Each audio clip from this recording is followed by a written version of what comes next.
keep hearing the false information and to just let it go totally so there's just one fact I'm going to get on the record. Now, I'm not going to go through all of them because there's a lot of things that were said that weren't accurate. One of the things it said was that EVs are not cleaner. It takes 70,000 miles. And there was no way that there was anything out there that said otherwise. So let me just make sure on the record. The Argonne National Laboratory analysis has shown that an EV is cleaner than gas after the first 13,000 miles of driving.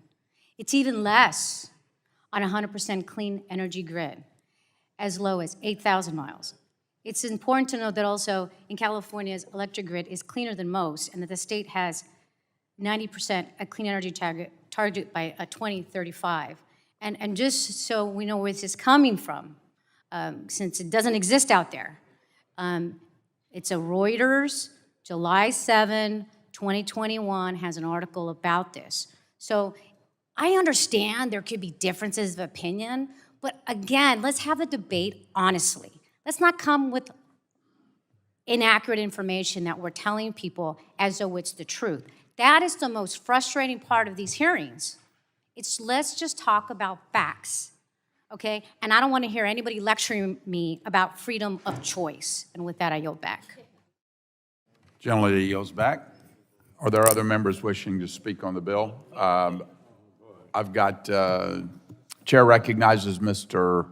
Pfluger from Texas. Thank you, Mr. Chairman. I move to strike the last word and speak in support of this. Gentleman's recognized for 5 minutes. It was earlier said that it was accused from my colleagues on the other side of the aisle that Republicans are deliberately misleading the American public.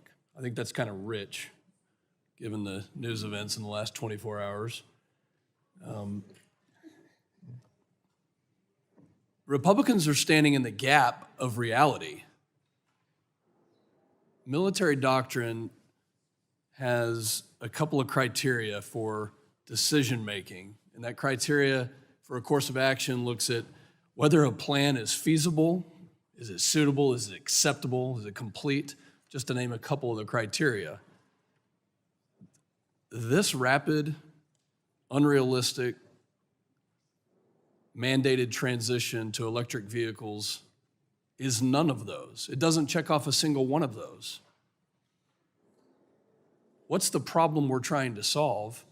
Why haven't the administration officials come to this body that is responsible for oversight in Article 1 of the Constitution and provided any justification according to those criteria or any other criteria that they'd like to show us?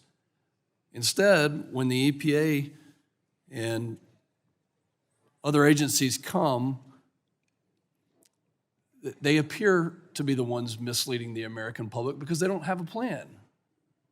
And what we just heard about facts, I join my colleagues on the other side of the aisle to hear the facts. Unfortunately, the administration is not bringing those facts to the table. I proudly support Representative Walberg's legislation to prohibit the EPA from continuing their weaponization, regulatory weaponization, and in this case, from finalizing, implementing, or enforcing the proposal for light and medium-duty vehicles. During a recent hearing with Mr. Goffman from the EPA, when he testified, it was clear that the EPA had abused its authority while not seriously considering the impacts of the rule. The ability for automakers and manufacturers to seriously consider the impacts of the rule and as well as not considering where the necessary energy generation will come from. That's the biggest question that we have here. So when my colleagues on the other side of the aisle say that Republicans are deliberately misleading the American public, give me a break. We're the only ones asking the questions that every single normal American is going, where's the electricity going to come from?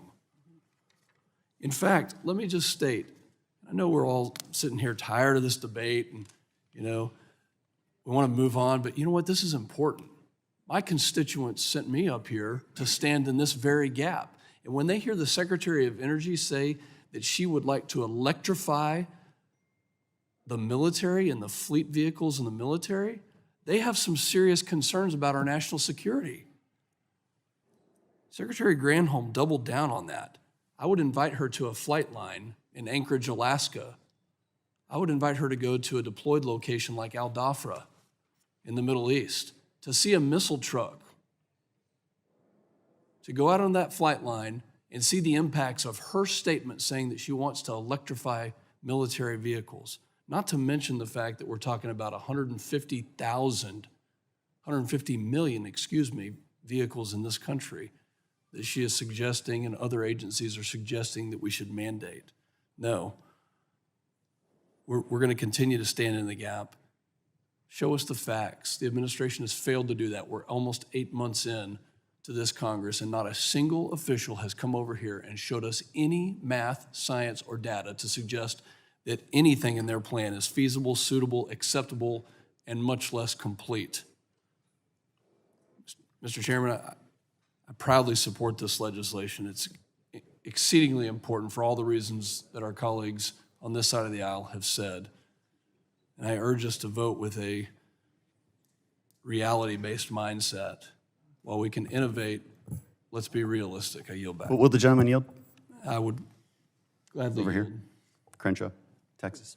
Guy from My Texas. colleague from Crenshaw, from Texas. I thank the gentleman, and I want to respond.